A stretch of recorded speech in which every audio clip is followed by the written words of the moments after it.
الخير، مساء الفل على احلى متابعين، واهلا بيكم في قناتي قناه ماما سوسو. انا عملت التحالي البسكوت المره التانية بالجيلي. المره دي هعمل اتنين، كل واحده مختلفه، واحده بالشوكولاته وواحده بالمانجا. طب ليه هعمل اتنين؟ عندي مازن، ال- الله يحفظه، بيحبش الحاجه اللي فيها مانجا، هو كاره الفاكهه، فهو بيحب الحاجة اللي فيها شوكولاتة، الحاجات دي كلها. فانا ما ناكلوش ونسيبوه، ما ينفعش. اعملي اتنين لما يكون عندك فريقين كده، ناس بتحب كده وناس بتحب كده، معلش تعالي على نفسك واعملي اتنين.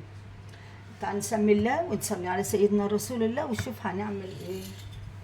مبدئيا كده نشوف هنعمل ايه.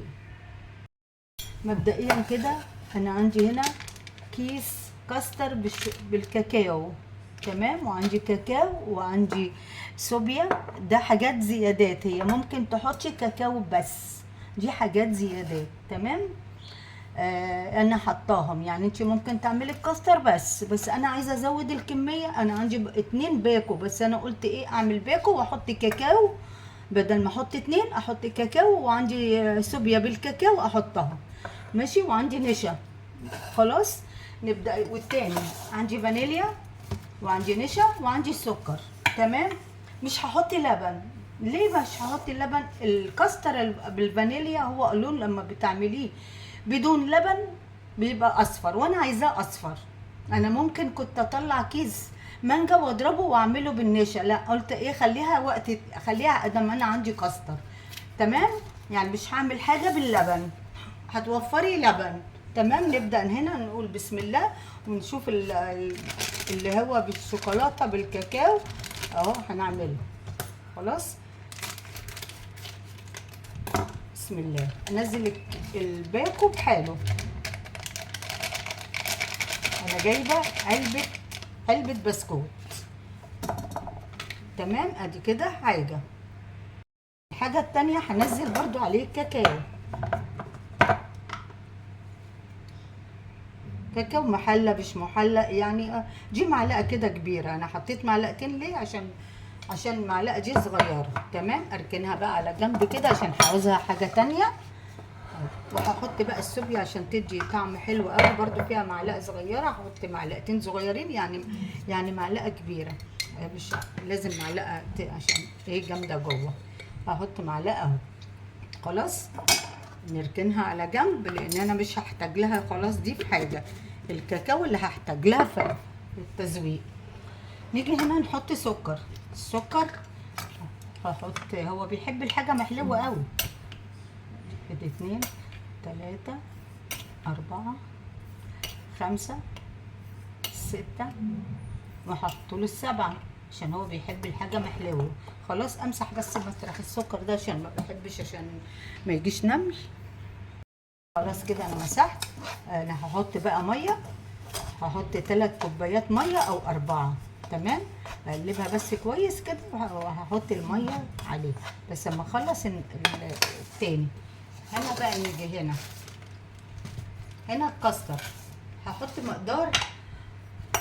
مقدار باكو او باكوين، يعني عشان عايزه دي الصينيه بتاعتها هتبقى كبيره، يبقى هحط كتير. ادي 2 3 4 4، تمام. اقفلها بقى كده. يعني ممكن تجيبي باكو تقضي الغرض، او ما عندكيش كاستر او اي حاجه، ممكن بنشا تعملي نشا، الكريمه الكدابه تعملي اي حاجه. هحط هنا معلقتين نشا عشان تلف معايا جامد، يعني عشان انا مش عايزاها سايله، تمام. السكر ادي 1 2 3 4 ادي 5، هحط 6، يبقى هنا حطينا 7 وهنا 6، تمام. هجيب الميه بقى وادوبها، مش هحطها على النار الا لما ارص البسكوت. هنا هنحط دي 2.5 كوباية، هشوفها كده المفروض احط اكتر من كده، بس ايه ادوب شويه كده واحط الباقي واحط عليها تاني كوبايتين الا يعني. او كوبايتين، ما انا عايزه الكميه تضاعف كتيره. تمام. اقلبها كده شويه وهحط عليها بقيه الميه، وهنا برده هحط الميه تاني. هنا هحط الكوبايه التالتة، يبقى كده 3.5. تمام. برضو اقلبها كده كويس. وانت بتعمليها بقى عينك ميزان، عينك تشوف كل حاجه تقدري تعملي، حطي ميه تاني او لا. تمام اهو لحد ما تدوب كده. هنا برضو 2.5 وهحط لها نص كوبايه تاني، بس يعني هيعتبر 3 كوبايات هنا عشان الصينيه بتاعتها صغيره، ويا رب ما اعملش اختلاف. خلاص كده. بصوا انا في الكاكاو حطيت معلقه نشا هنا في الكاكاو. تمام. عشان يبقى برضه يلف معايا كويس. تمام. خلاص كده ههكرهم شويه عشان انتبه لهم وانا على النار. بس اللي هعمله هحط البسكوت وهجيلكم. هنا انا جايبه علبه، بس انا خدت من الباكو ده 3 وحدات اشرب يوم الشاي. برضه تقولوا ايه، طباخ السن بيدوقوا. بس ادي يعني هنزل البسكوت واظبطه برضو. خلاص. دي الصينيه الصغيره بتاعت مازن.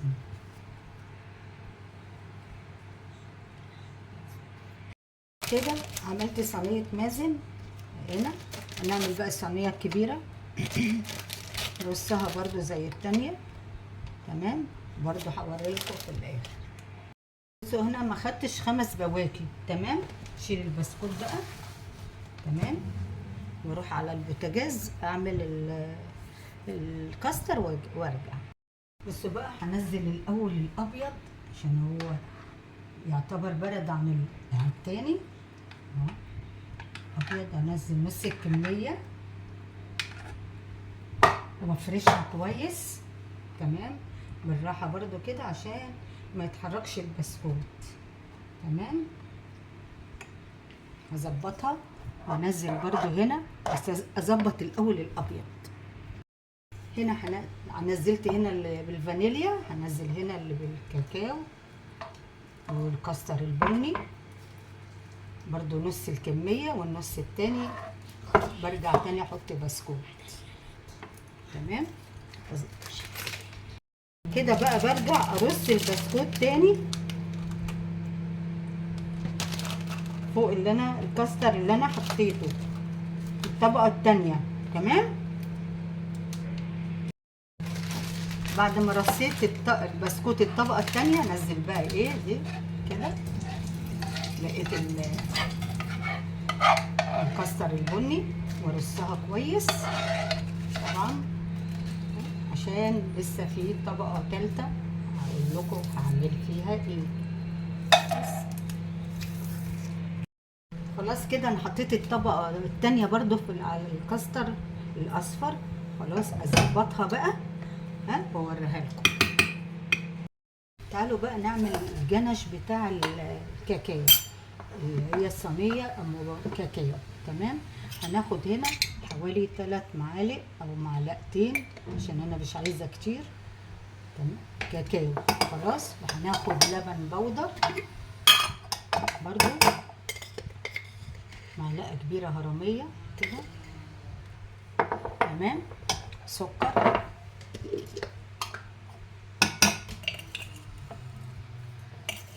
سكر مع 3 معالق. اقلبهم كده ببعض يندمجوا. ونص كوبايه ميه عليهم، نص كوبايه ميه. اقلبهم كده، اقل من نص كمان هنشوفها كده. خلاص. اقلبها كده شويه، هتاخد النص كوبايه عشان تتظبط شويه. اقلبها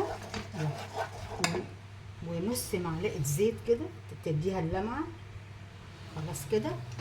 اروح بقى على البوتاجاز واجي ايه. هنا بقى هننزل المنجايه اللي قطعاها، حبايه منجايه بس، ورصيها انت بقى بطريقتك فوق الوش كده. ظبطيها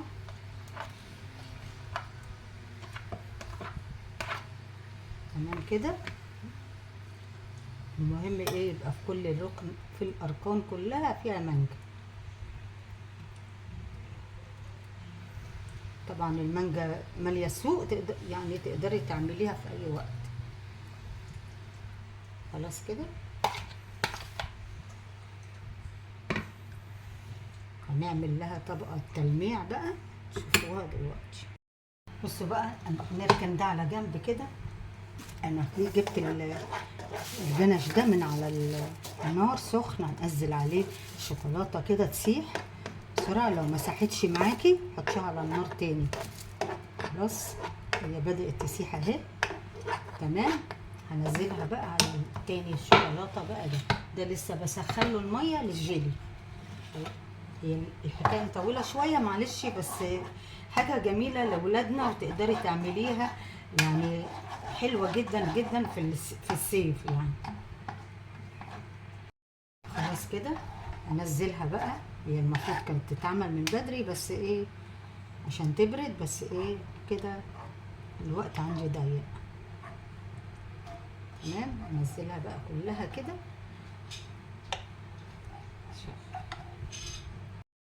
اهي لو عندك نوتيلا ممكن تعمليها بالنوتيلا، تسيحي شويه لبن. بقى هدخلها التلاجة قبل ما اعمل دي. يلا بينا بقى ايه نعمل ايه الكاستر. انا متهيألي خدت معالق البيت كلهم. نحط هنا سكر. عشان بقول الكاستر هنا، قصدي هنا هنعمل النشا اللي هو اللمعه. انا حطيت معلقتين باكو جيلي مانجا عشان انا حاطه مانجا. تمام. يرمي كده. تمام. اللي عايزه اقول لكم ايه، كل شويه اخد معالق من البيت. لما خدت المعالق كلها. خلاص كده بقلبهم الاول كده كويس عشان يندمج مع بعض. نيجي هنا نص معلقه ميه سخنه، بسم الله. اقلبه كويس قوي، واحط برده نص كوبايه ميه ساقعه من التلاجة. خلاص كده. انا هحط ايه نص كوبايه ميه سخنه، قصدي ميه ساقعه، يعني حطيت نص سخن ونص ساقع. خلاص انزلهم بقى كده. بسم الله الرحمن الرحيم. بسم الله الرحمن. تمام.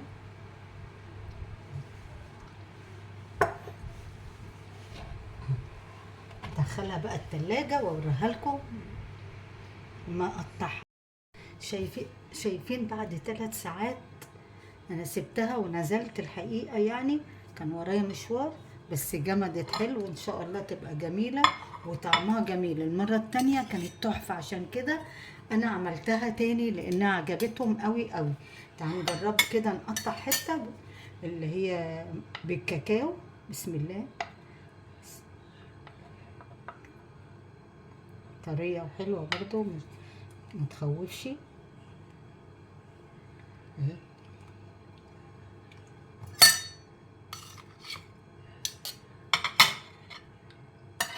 هندوقها سوا بقى قبل ما ازن. ماشي. ونشوف رأيكم ايه بقى. هي طعمها شكلها حلو جدا. جميلة. تعال بقى نجرب التانية اللي هي، بس لما نجيب بقى سكينة للتانية عشان ما تتعص دي ودي.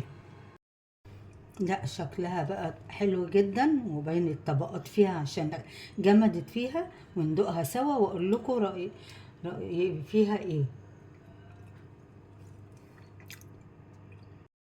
لا حلوين. شايفين الجمال. ايه رأيكم بقى في الاكل، في الحاجة الحلوة التحالي دي؟ مش اكلة بقى، دي اكلة بشبعة. روعة. ولا ام شوكولاتة اللي هي بالكاكاو، بنسى واقول شوكولاتة بس هي برضو بالشوكولاتة جميلة. ايه رأيكم بقى في الفيديو الجميل ده؟ فيديو رائع وطريقة خرافية قوي قوي قوي بصراحة، حلوة قوي، واتمنى تجربوا الطريقة دي. ولو عجبكم الفيديو ده ما تنسوش تعملوا لايك كتير كتير كتير، واقول لكم الى اللقاء في فيديو جديد في مطبخ ماما سوسو. باي باي.